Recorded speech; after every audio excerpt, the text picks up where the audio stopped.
దేవునికి స్తోత్రం. కూడి వచ్చిన అందరికీ కూడా యేసుక్రీస్తు నామమున శుభములు తెలియచేస్తూ ఉంటున్నాను. మరి యొక్క పునరుత్థాన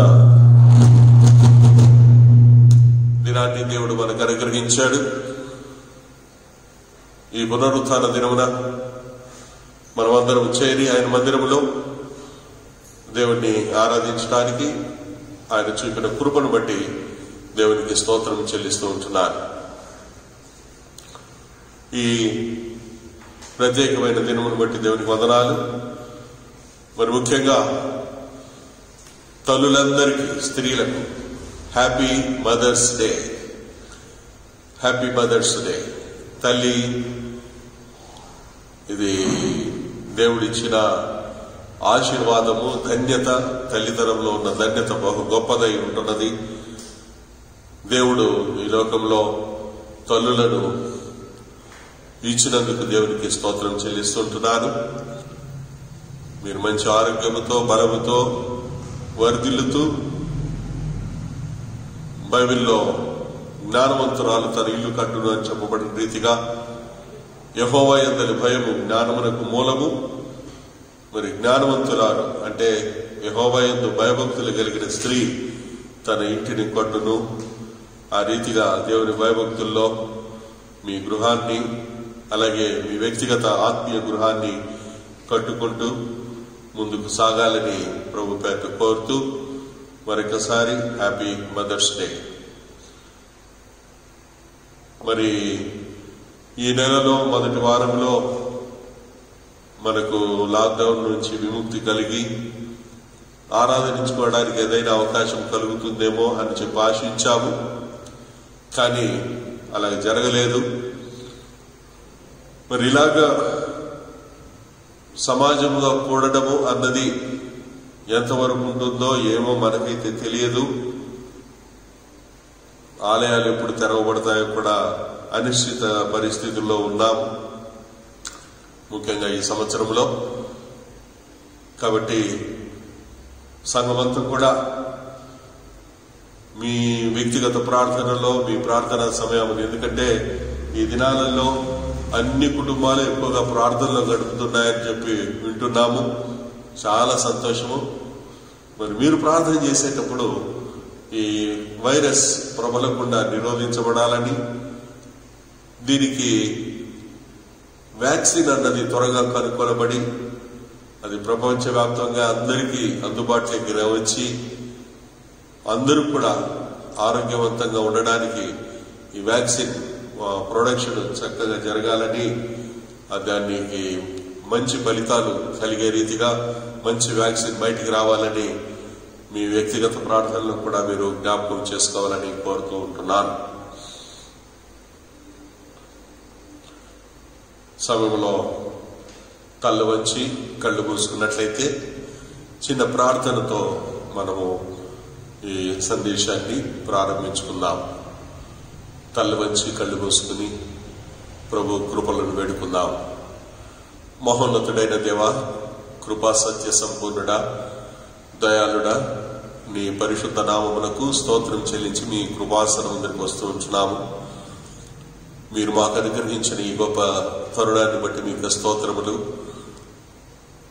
మీ మందిరములో, మీ గృహములో చేరి మిమ్మల్ని ఆరాధించడానికి అవకాశము లేకపోయినా ఈ రీతిగా మేము ఉన్న స్థలంలోనే ఉంటూ ఈ ఆరాధనలో పాల్పంపులు పొందుకునే భాగ్యాన్ని మీరు మాకు అనుగ్రహించినందుకు స్తోత్రం చెల్లిస్తూ ఉంటున్నాము. మరి ఈ యొక్క టెక్నాలజీని బట్టి నీకు స్తోత్రం చెల్లిస్తూ, విద్యుత్ శక్తిని వల్లనో ఇతర ఇబ్బందులు ఏవి కూడా కలగకుండా, వాతావరణం వల్లనో ఇతర పరిస్థితుల్లో ప్రభావం వల్లనో ఆటంకాలు, ఇబ్బందులు కలగకుండా మా ప్రభా ఈ సమయం అంతా కూడా మాకు ఆశీర్వాదకరంగా అనుగ్రహించండి. ఈ సమయాన్ని, పరిస్థితులను, స్థలాన్ని, సమస్తమును మీ స్వాధీనంలో ఉంచుకోండి. మీ అధ్యక్షతన, మీ బలముతో మీరు మాకు వాక్యాన్ని అందించి మమ్మల్ని బలపరిచి ఆత్మీయంగా మమ్మల్ని స్థిరపరచమని వేడుకుంటున్నాము.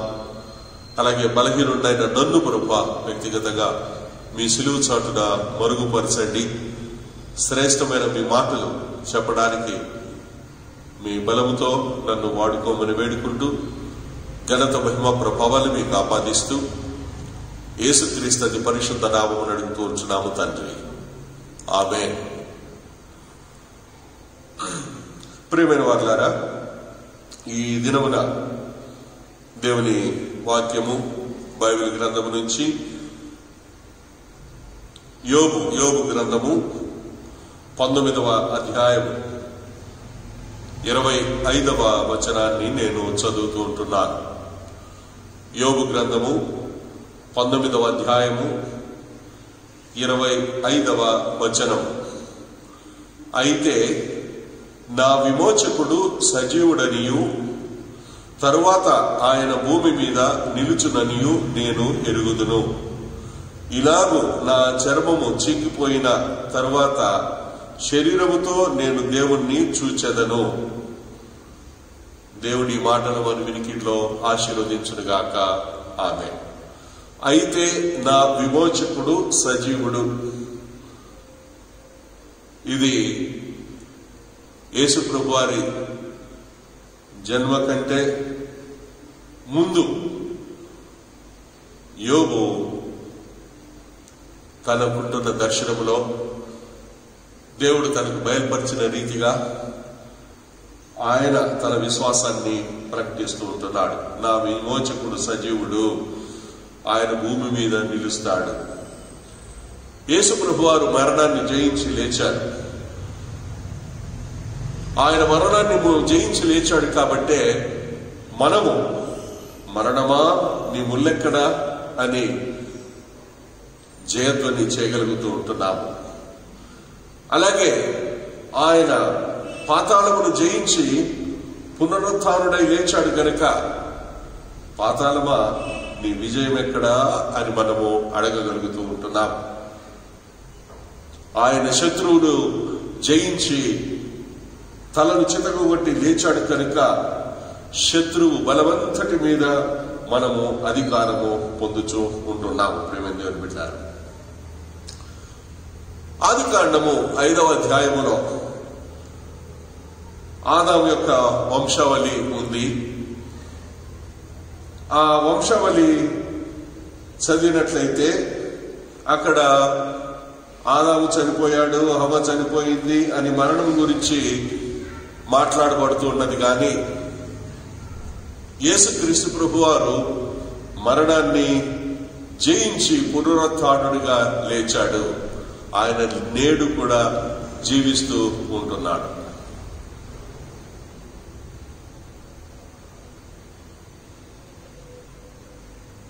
ప్రియమైన దేవుని బిడ్డలారా,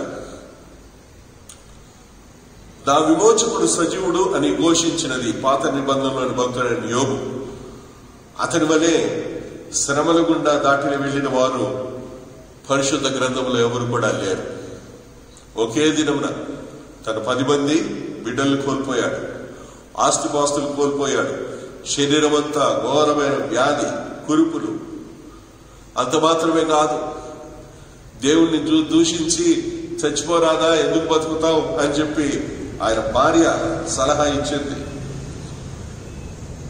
అలాంటి స్థితిలో ఉంటున్న వాడు, అతనికి దేవుని దర్శనం కలిగింది. అందుకనే ఏమంటాడంటే, నా మాటలు వ్రాయబడాలని నేను ఎంతో కోరుచున్నాను, అవి గ్రంథములో వ్రాయబడాలని నేను ఎంతో కోరుతూ ఉంటున్నాను. అవి ఇనుప పొగరుతో బండ మీద చెక్కబడి సీసముతో నింపబడి, అంటే అది ఎప్పటికీ చెదిరిపోకుండా నిత్యము నిలవాలని నేనెంతో కోరుతూ ఉంటున్నాను అని చెప్పి అంటున్నాడు. ఆయన దర్శన భాగ్యం కలిగింది కాబట్టి అంటున్నాడు, నా విమోచకుడు సజీవుడు, నా విమోచకుడు సజీవుడు. ప్రియమైన దేవుని బిడ్డలారా, ఈ లోకములో నాశనము చేయగలిగిన బలముతో నిండిన శక్తులు అనేకం ఉన్నాయి. ఇప్పుడు మనం చూస్తుంటున్న కరోనా, నిన్నటి దినాన వైజాగ్ లో లీక్ అయిన విషపూరితమైన గ్యాస్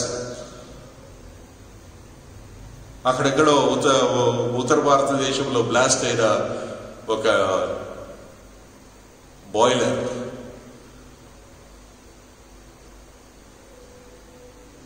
ఇక్కడ మహారాష్ట్రలో 16-20 మంది మీదకి వెళ్ళిపోయిన ట్రైన్ కదా. ఇలాగా మనిషిని నాశనం చేసే బలముతో నిండిన శక్తులు అనేకం ఉన్నాయి, కానీ బ్రతికించడానికి శక్తి కలిగిన వాడు ఒక్కడే. ఆయనే సజీవుడై లేచిన యేసుక్రీస్తు. ఆయన మాత్రమే. అందుకనే ఆయన మృతులకును సజీవులకును ప్రభు అయి ఉన్నాడు. ఆయన మృతులకు ప్రభు అయి ఉన్నాడు, సజీవులకు కూడా ప్రభు అయి ఉన్నాడు. ఇందు నిమిత్తమే కదా క్రీస్తు చనిపోయి మరలా బ్రతికెను అని రోమీయులకు రాసిన పత్రికలో రాయబడి ఉంటున్నది. మరి ఈ యొక్క సజీవుడైన క్రీస్తు, నా విమోచకుడు సజీవుడు, ఆయన ఏమి చేయగలిగే సామర్థ్యం ఉంది? ఆయన మనకు కొరకు ఏం చేయగలడు? సజీవుడిగా లేచిన ప్రభు, తండ్రి కుడి పార్శ్వమున కూర్చొని ఉంటున్న ప్రభు, ఆయన మన కొరకు ఏమి చేయగలడు? హెబ్రీయులకు రాసిన పత్రిక 7వ అధ్యాయం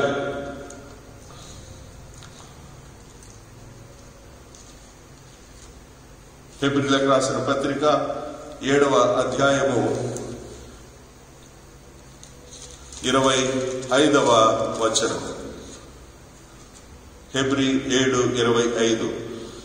ఈయన తన ద్వారా దేవుని వద్దకు వచ్చు వారి పక్షమున విజ్ఞాపనము చేయుటకు నిరంతరము జీవించుచున్నాడు కనుక వారిని సంపూర్ణముగా రక్షించుటకు సమర్థుడై ఉంటున్నాడు. సంపూర్ణముగా రక్షించుటకు శక్తిమంతుడై ఉన్నాడు. ఆయన సామర్థ్యం, ఆయన సంపూర్ణముగా రక్షించ శక్తిమంతుడై ఉంటున్నాడు. చనిపోయిన క్రీస్తు ఇక మరణించాడు అని చెప్పి అనుకోవద్దు. ఆయన యూదా గోత్రపు సింహంలా లేచాడు. ఆయన ఎల్లప్పుడూ సజీవుడై ఉన్నాడు. ఈయన ఎల్లప్పుడూ సజీవుడు కనుక మనము ధైర్యముగా ఆయన మీద ఆధారపడవచ్చు. మన నమ్మకమంతటిని ఆయన మీద ఉంచవచ్చు. ఆయన మనలను సంపూర్ణంగా రక్షించగలడు. సదాకాలము ఆయన మనల్ని నడిపించగలడు. ఎందుకంటే ఆయన అంతము వరకు ప్రేమించే దేవుడై ఉంటున్నాడు. కీర్తనకారుడు 48వ కీర్తన 14వ వచనమును చదివినట్లయితే, ఈ దేవుడు సదాకాలము మనకు దేవుడై ఉన్నాడు, మరణము వరకు ఆయన మనలను నడిపించును. కాబట్టి ఆయన మనల్ని సంపూర్ణంగా రక్షించి అంతము వరకు ఆయన మనల్ని నడిపించగలడు. ఒక మనిషి జీవితంలో పుట్టినప్పుడు తల్లిదండ్రులు, సోదరులు సోదరులు ఉండవచ్చు. ఎదిగిన తర్వాత స్నేహితులు, వివాహమైన తర్వాత వారి సాటి అయిన సహకారి భార్యనో భర్తనో. అయితే అతనితో పాటు చివరి వరకు వచ్చేవారు ఎవరు లేరు. నిత్యత్వం వరకు ఎవరు లేరు. అయితే మత్తయి సువార్త 28వ అధ్యాయం 20వ వచనములో యేసుక్రీస్తు ప్రభువారు చెప్తున్న మాటలు, ఇదిగో నేను యుగ సమాప్తి వరకు సదాకాలము మీతో ఉన్నాను. యుగ సమాప్తి వరకు సదాకాలము నేను మీతో ఉన్నాను. ఎందుకంటే ఆయన సజీవుడై ఉన్నాడు కాబట్టి, ఆయన ఉన్నవాడు కాబట్టి. ఈ విశ్వాసాన్ని కలిగిన పౌలు భక్తుడు తిమోతికి రాస్తూ 2వ పత్రికలో 1వ అధ్యాయము 12వ వచనములో ఏమంటున్నాడంటే, నేను నమ్మిన వారిని నేను ఎరుగుదును కనుక నేను సిగ్గుపడను. నేను ఆయనకు అప్పగించిన దానిని రాబోచున్న ఆ దినము వరకు ఆయన కాపాడనని నేను రూఢిగా నమ్ముచున్నాను. ప్రియమైన దేవుని బిడ్డ, ప్రియమైన విశ్వాసి, ప్రియమైన సంగమా, నీవు ఆయనను రక్షకుడిగా అంగీకరించావు. నీవు ఆయనకు సమర్పించుకొని ఆయనకు నిన్ను అప్పగించుకుంటున్నావా?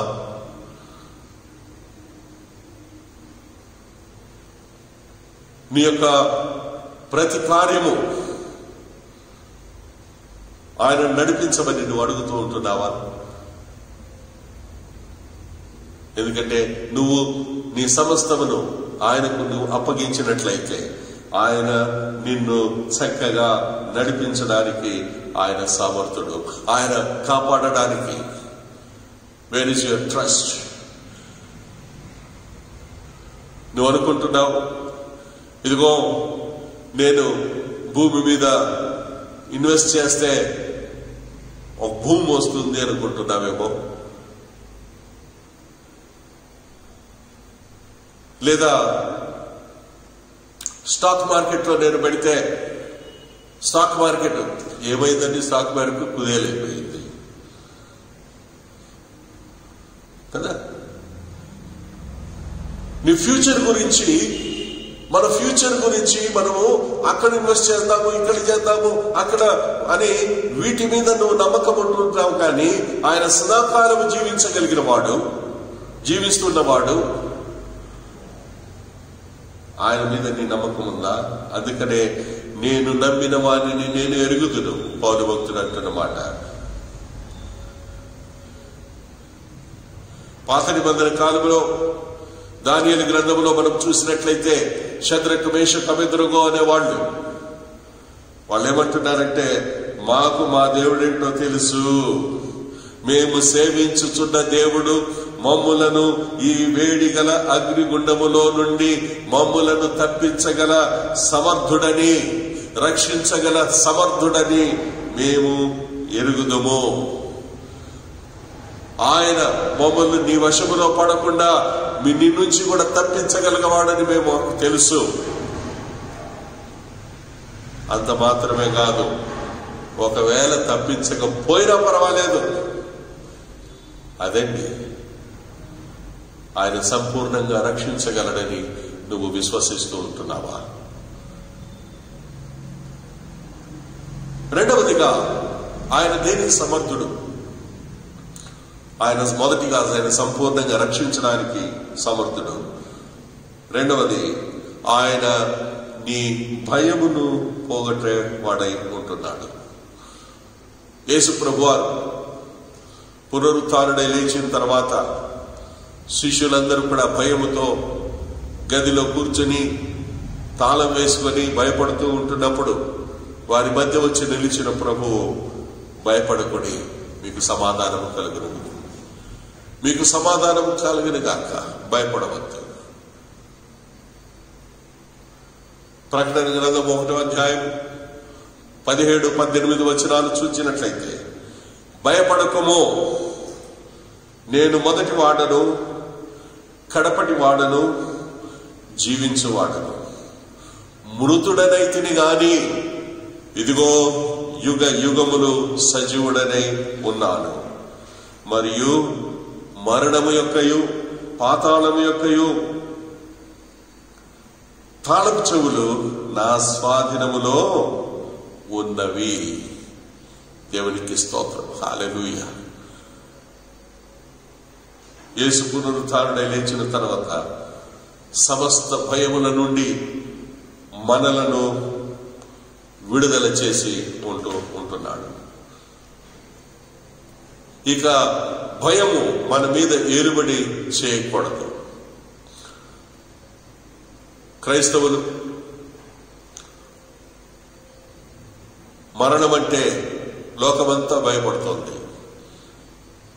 మరణం గురించి సంభాషించాలన్నా, చావు కబుర్లు మాట్లాడాలన్నా ఇప్పుడు ఎందుకు అని చెప్పి అనుకుంటారు. మరణం సంభవించినప్పుడు దుఃఖముఖలై ఉంటారు, ఏడుస్తూ ఉంటారు, రొమ్ము కొట్టుకుంటూ పాటలు పాడతారు. కానీ క్రైస్తవులు సంతోషంగా వాయిద్యాలతో పాటలు పాడుతూ, ఎందుకంటే మరణ భయము. ఆయన సమాధిని జయించి లేచాడు కాబట్టి ఆ సమాధి ఖాళీ సమాధి, అందులో విశ్వాసిని పట్టి ఉంచే శక్తి ఏది కూడా లేదు. కాబట్టి భయము లేదు.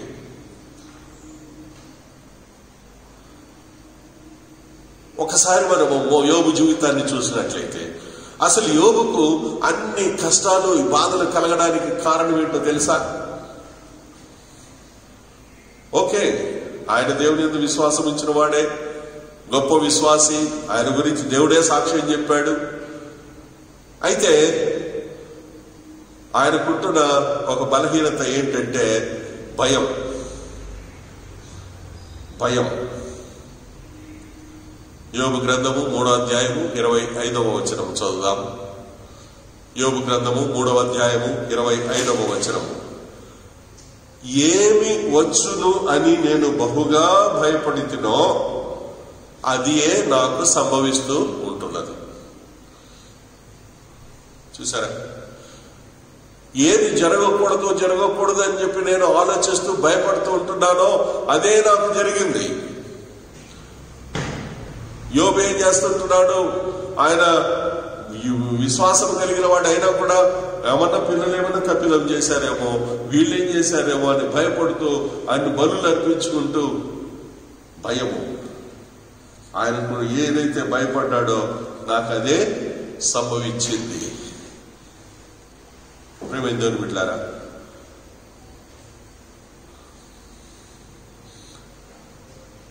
ఆ రోజు ఉప్పొంగుతున్న సముద్రమును గాలిని చూచి ఆయన శిష్యులు భయపడుతూ ఉంటున్నప్పుడు ప్రభువారు అల్ప విశ్వాసులారా ఎందుకు భయపడుతున్నారని చెప్పి గాలి సముద్రాన్ని గద్దించి నిమ్మళపరిచిన విధము మనకు తెలుసు. మత్తయి సువార్త 8వ అధ్యాయములో రాయబడి ఉన్నది. యేసుక్రీస్తు ప్రభువారు పునరుత్థానమై లేచిన సంగతి ఎరుగక శిష్యులు యూదులకు భయపడి వాళ్ళు కూడుకున్న ఇంటి తలుపులు మూసుకొని ఒక గదిలో ఉంటున్నప్పుడు వారి మధ్య నిలిచి మీకు సమాధానము కలుగునుగాక, మీరు భయపడొద్దండి అన్నాడు.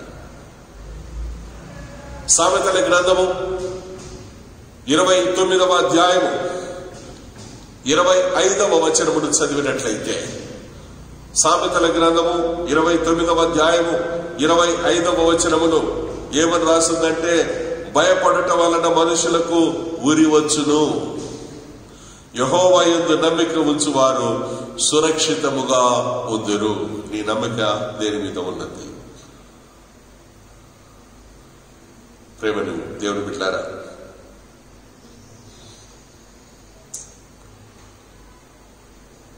భయమును తీర్చడం. అందుకని కీర్తనకారుడు ఆయన ఎందు విశ్వాసం ఉంచిన వాడు కాబట్టి, గాఢాంధకారపు లోయలలో నేను సంచరించినను ఏ అపాయానికి నేను భయపడను, ఎందుకంటే ఆయన నాతో ఉన్నాడు. ఆయన దుడ్డు కర్ర, ఆయన దండము నన్ను ఆదరిస్తుంది, భయమును పోగొడుతుంది. మూడవదిగా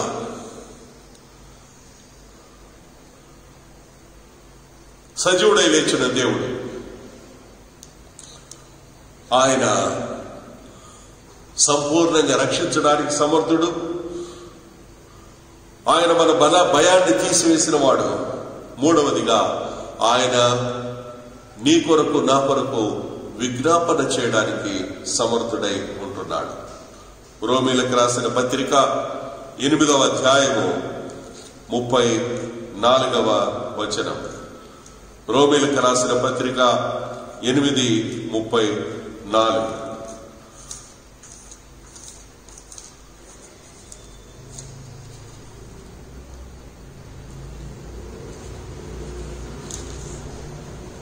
మృతులలో నుండి లేచిన వాడును, దేవుని కుడిపార్శ్వన ఉన్నవాడును, మన కొరకు విజ్ఞాపన చేయవాడును ఆయనే.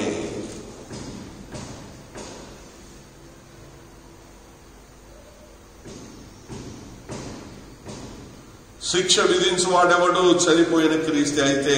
అంతేకాదు, మృతులలో నుండి లేచిన వాడును, దేవుని కుడిపార్శ్వన ఉన్నవాడును, మన కొరకు విజ్ఞాపనము చేయువాడును. ఎవరండి?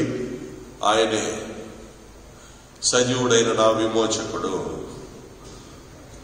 పునరుత్థానుడైన యేసు పరలోకానికి వెళ్ళినప్పుడు ఆయన అక్కడికి వెళ్ళినా కూడా నిన్ను నన్ను మర్చిపోవడం లేదు. దేవదూతల స్తుతుల మధ్యలో నిమగ్నమై ఆయన లోకాల గురించి ఆలోచన లేకుండా ఉండడం లేదండి. ఆయన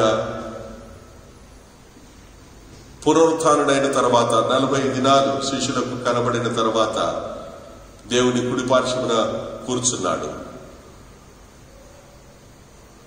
ఆయన మన పక్షాన మాట్లాడడానికి, మన పక్షాన విజ్ఞాపన చేయడానికి ఆయన నేడు సజీవుడిగా తండ్రి కుడిపార్శ్వమున ఉన్నాడు.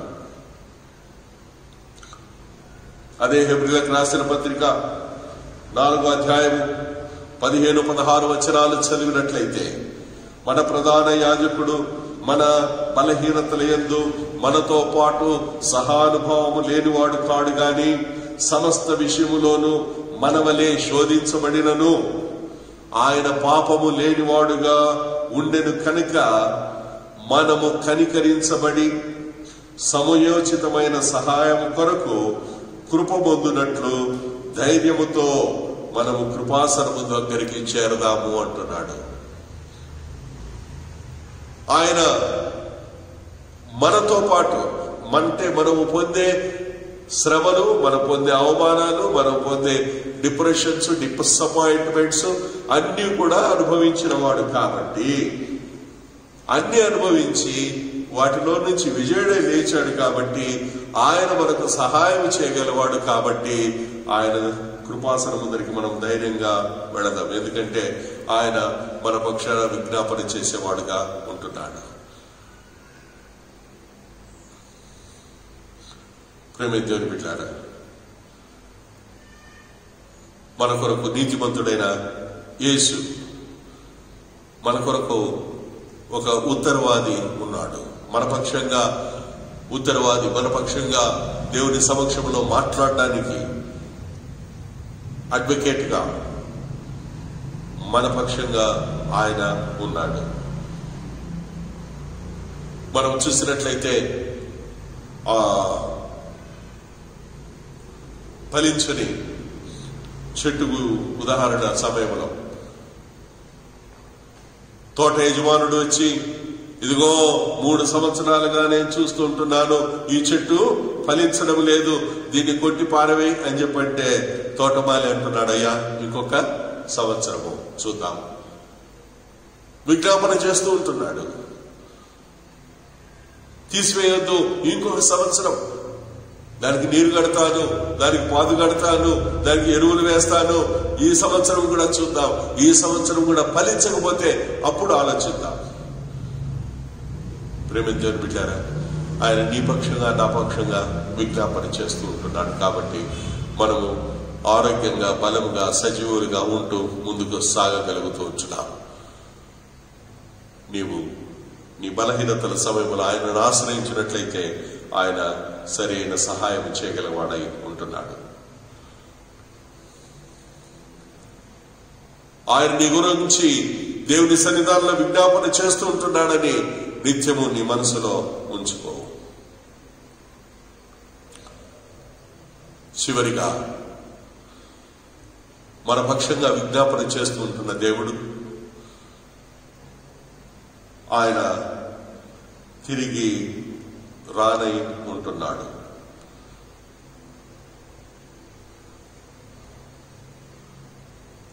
ఎందుకంటే ఆయన మరణానికి ముందు తన శిష్యులతో చెప్పిన మాటలు, నేను నా తండ్రి ఇంట అనేక నివాసములు కలవు, లేని ఎడల నేను చెప్పేవాడిని కదా, నేను వెళ్ళి నాతో కూడా మిమ్మల్ని తీసుకుని వెళ్తాను, మళ్ళీ వచ్చి మిమ్మల్ని నాతో కూడా తీసుకుని వెళ్తాను.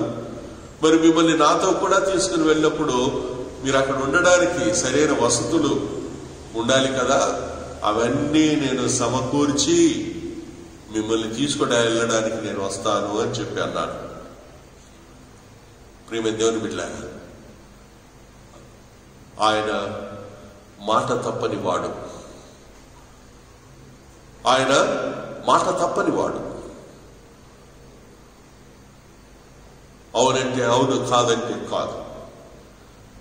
నీవు ఆయన యందు విశ్వాసంలో జీవిస్తూ ఉన్నట్లయితే, నీవు ఆయనను హత్తుకొని జీవిస్తూ ఉంటున్నట్లయితే, నీవు ఆయన బిడ్డగా జీవిస్తూ ఉంటున్నట్లయితే, నీవు ఆయనలో ఎదుగుతూ ముందుకు సాగుతూ ఉంటున్నట్లయితే, నీ గురి, నీ విశ్వాసము ఆయన వైపు ఉన్నట్లయితే ఆయన తిరిగి వస్తున్నాడు.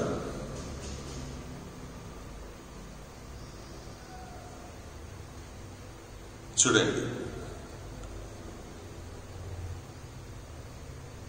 యోబు యొక్క విశ్వాసం, ఆయన నా విమోచకుడు సజీవుడనియు తర్వాత ఆయన భూమి మీద నిలుచుననియు నేను ఎరుగుదును. తర్వాత అంటే అంత్య దినాన ఆయన భూమి మీద నిలుచుననియు నేను ఎరుగుదును. నీవు క్రీస్తు రాక కొరకు ఆశతో ఎదురు చూస్తూ ఉంటున్నావా?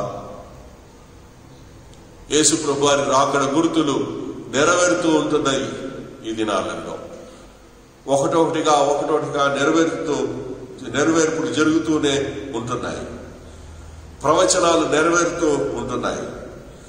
యుగ సమాప్తికి మనము అతి సమీపంగా ఉంటున్న దినాలివి. It is 11th hour preparation. ప్రేమ దేవుని బిడ్డలారా, ఈ యొక్క లోకం యొక్క నాశనం గురించి శాస్త్రవేత్తలు భయముతో ఎదురు చూస్తూ ఉంటున్నారు. వాళ్ళు ఏమంటున్నారంటే, ఇదిగో ఆస్ట్రాయిడ్ ఏవేవో ఉన్నాయి ఆకాశములో, అంతరిక్షంలో, అది ఏదో ఒక రోజు కక్ష తప్పి వచ్చిందంటే భూమిని సరాసరి తాకుతుంది. ఈ మెటరాయిడ్స్ అన్నబడేవి కొన్ని శకలాలు, అవి భూమిని ఢీకొంటే భూమి ఒక కొండలాగా టపాలని పగిలిపోతుందంట. దాని గురించి ఎదురు చూస్తున్నారు శాస్త్రవేత్తలు. వాళ్లకు ఏ యొక్క నిరీక్షణ లేదు. ఒకవేళ అలాగొచ్చి ఆ మెటరాయిడ్స్ వచ్చి తగిలితే భూమి విధ్వంసం అయిపోతుంది. అంతవరకే వాళ్లకు తెలిసింది. ప్రేమ దేవుని బిడ్డలారా, యేసుక్రీస్తు బిడ్డగా, విశ్వాసిగా నీకు నాకు ఉంటున్న నిరీక్షణ, ఆయన సజీవుడై ఉన్నాడు. ఈ భూమి అంతమైనప్పుడు ఆయన నిన్ను సేఫ్ ప్లేస్లోకి తీసుకుని వెళతాను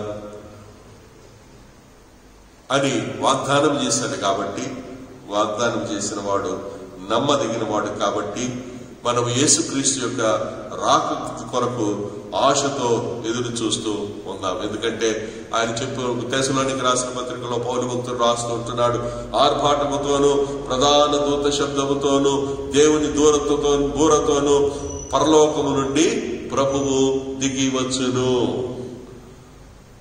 మొదట మృతులైన పరిశుద్ధులు లేపబడతారు. ఆ మీదట సజీవులమై ఉండు మనము రెప్పపాటులో మార్పు చెంది ఆయనను ఎదుర్కొనడానికి వెళ్తాము. క్రీస్తు వచ్చినప్పుడు సమాధులలో ఉన్నవారు ఆయన యొక్క స్వరాన్ని విని సజీవులై లేస్తారు. మరోవైపు సజీవులమైన మనము రూపాంతరము చెంది ఆయన యొద్దకు కొనిపోబడతాము. ఈ యొక్క నమ్మకం నీకుందా? ఈ యొక్క విశ్వాసం నీకుందా? ప్రేమ దేవుని బిడ్డలారా, యెహెజ్కేలు గ్రంథము 37వ అధ్యాయములో ఎండిన ఎముకలు సజీవమైన ఒక గొప్ప సైన్యముగా మారినట్లు మనమును సజీవులమై గొప్ప సైన్యాలుగా మారబోతూ ఉంటున్నాం. రోమిలికి రాసిన పత్రిక 8వ అధ్యాయము 11వ వచనాన్ని చదివి ముగించుకుందాం. మృతులలో నుండి యేసును లేపిన వాని ఆత్మ మీలో నివసించిన ఎడల, మృతులలో నుండి క్రీస్తు యేసును లేపినవాడు చావునకు లోనైన మీ శరీరములను కూడా మీలో నివసించుచున్న ఆత్మ ద్వారా జీవింప చేయును. ఆమేన్. ఈ విశ్వాసం నీకుందా? ఆయన యొక్క ఆత్మ నీలో జీవిస్తూ ఉంటున్నదా? నీవు ఈరోజు ధైర్యంగా చెప్పగలవా? ఇప్పుడుంటున్న పరిస్థితులలో, ఇప్పుడుంటున్న విపరీతమైన పరిస్థితులలో, ఇప్పుడుంటున్న కష్టకాలములో, ఇప్పుడుంటున్న భయమును ఆందోళనకరమైన దినములలో, రోజు రోజుకు ఒక్కొక్క కొత్త కొత్త వార్తలతో ఆందోళనకు గురి చేస్తుంటున్న ఈ సమయంలో నువ్వు ధైర్యంగా, నా విమోచకుడు సజీవుడు, ఆయన అంతం వరకు నన్ను కాపాడగలడు, ఆయన నన్ను రక్షించగలడు, ఆయన నాకు పక్షంగా విజ్ఞాపన చేస్తూ ఉన్నాడు. ఒకవేళ నేను ఈ లోకాన్ని విడిచిపెట్టినా కూడా ఆయన నన్ను కుళ్ళు పట్టనీయడు, ఆయన నన్ను తిరిగి తన దగ్గరికి తీసుకుని వెళ్తాడు అన్న విశ్వాసం నీకుందా? అలాంటి విశ్వాసాన్ని కలిగి జీవితాం. అంత్య దినాలలో ఉంటున్న మనం, రాకడ కొరకు ఎదురు చూస్తుంటున్న నీవు ఇంకా ఆసక్తితో నీ స్వరక్షణను నీవు కాపాడుకుంటూ, నీవు క్రీస్తు కొరకు విశ్వాసంతో జీవిస్తూ, అవిశ్వాసంలో ఉంటున్న వారిని, బలహీన స్థితిలో ఉంటున్న వారిని లేవనెత్తే రీతిగా ప్రార్థన చేద్దాం. వారి నిమిత్తమై విజ్ఞాపన చేద్దాం. వారి కొరకు ప్రభు సన్నిధానంలో వేడుకుందాం. వారి రక్షణార్థమై ప్రభు కృపలను వేడుకుందాం. నా విమోచకుడు సజీవుడు. అవును, నా విమోచకుడు సజీవుడు. మరి మీ విమోచకుడు ఏంటి? ఒకసారి నీవు కూడా చెప్పగలవు, ఎస్, నా విమోచకుడు సజీవుడు. ఆయన భూమి మీద, తర్వాత ఆయన భూమి మీద నిలుస్తాడు. నా చర్మము చీకిపోయినను ఆయన తిరిగి వచ్చినప్పుడు నేను నా శరీరముతో నేను ఆయనను చూస్తాను. ఈ విశ్వాసము నీలో ఉన్నదా? లేకపోతే ఇప్పుడే క్రీస్తుని స్వరక్షకుడిగా అంగీకరించి నీ హృదయంలోకి చేర్చుకో, నీ పాపములను ఒప్పుకో, ఆయన నిన్ను క్షమిస్తాడు. క్షమించి నీ పక్షాన విజ్ఞాపన చేసి నిన్ను ఆయన బిడ్డగా చేర్చుకొని నిన్ను గర్వపరుస్తాడు.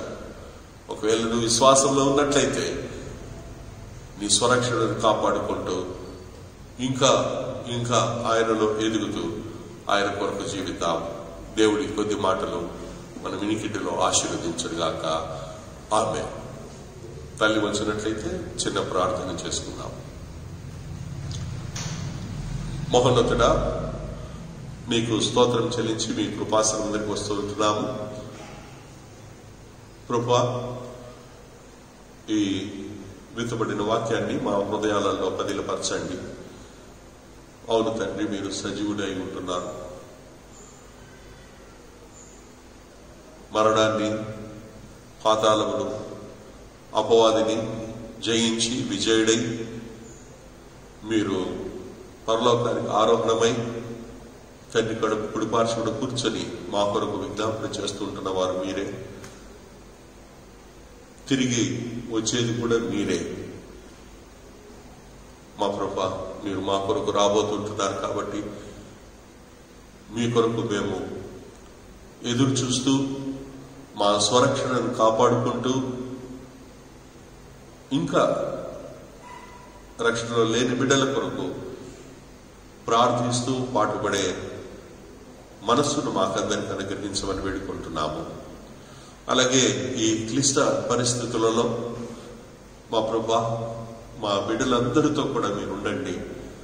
అనారోగ్యము, ఇబ్బందులతో ఉంటున్న బిడ్డల ప్రభా, మీ సన్నిధానాలు ఎత్తిపడుతూ ఉంచున్నాము.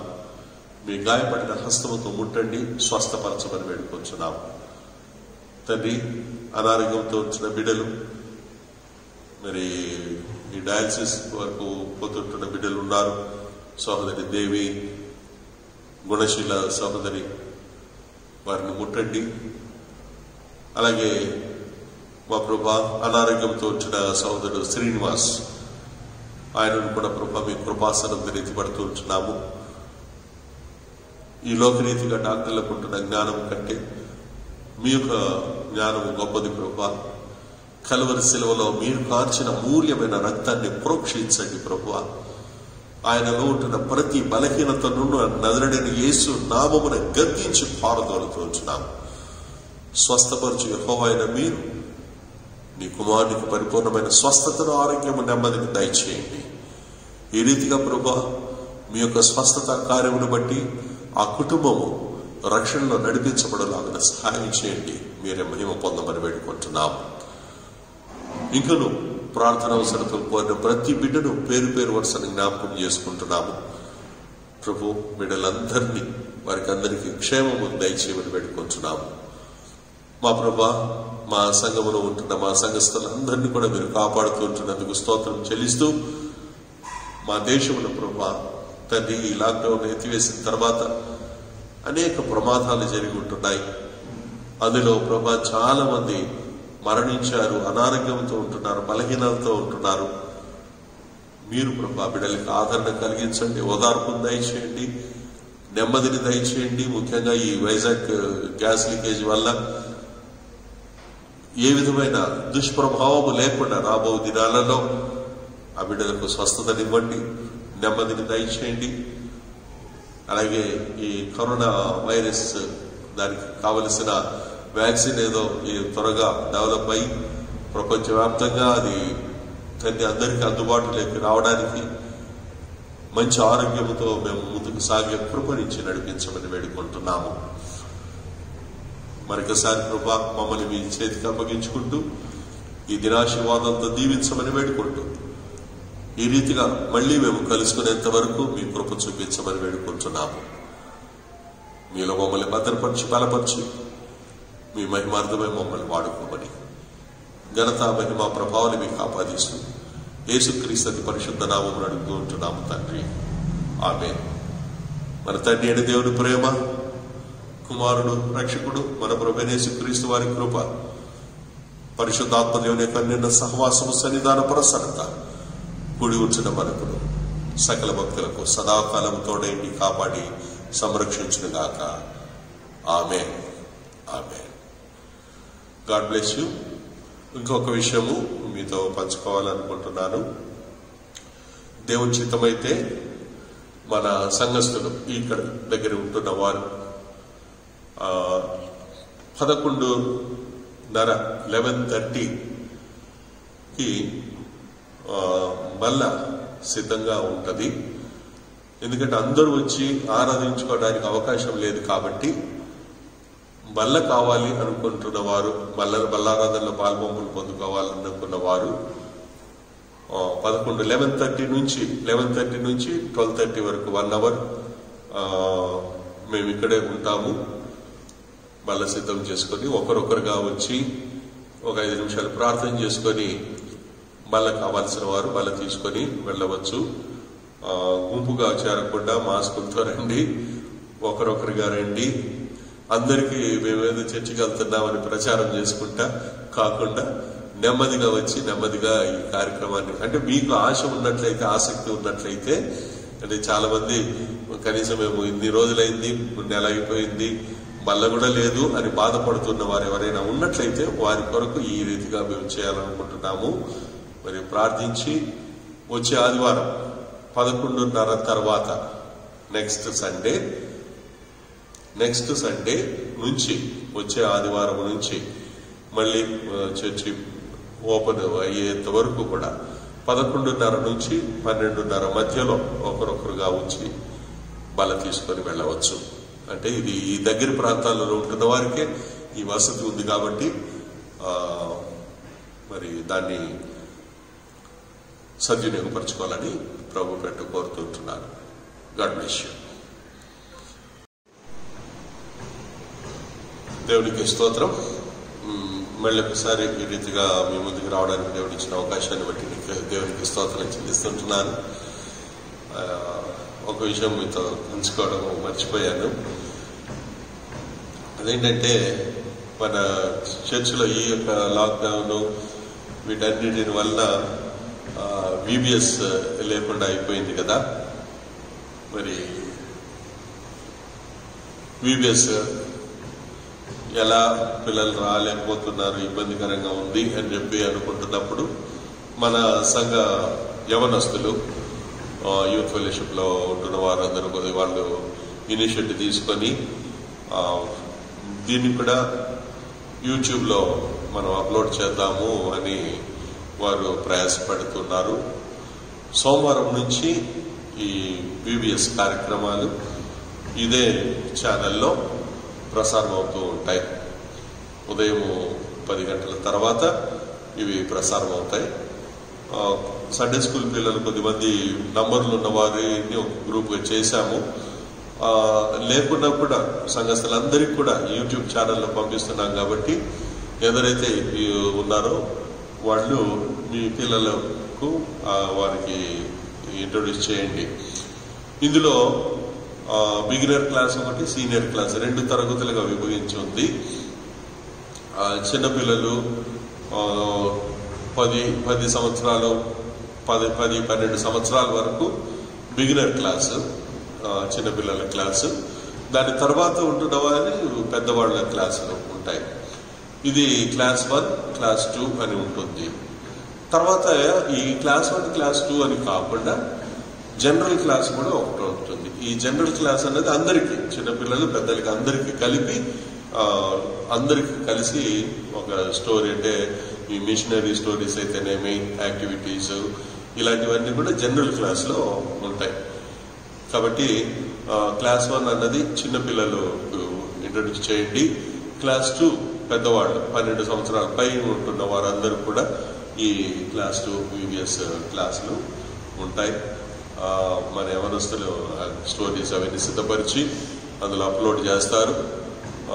యాక్టివిటీస్ ఉంటాయి కాబట్టి పిల్లలు మీ ఫోన్లు తీసుకొని ఏదో పబ్జీలో ఆడకుండా, గేమ్స్ ఆడకుండా దేవునిలో ఈ సమయాన్ని వెచ్చించడానికి ఇది ఒక అవకాశము.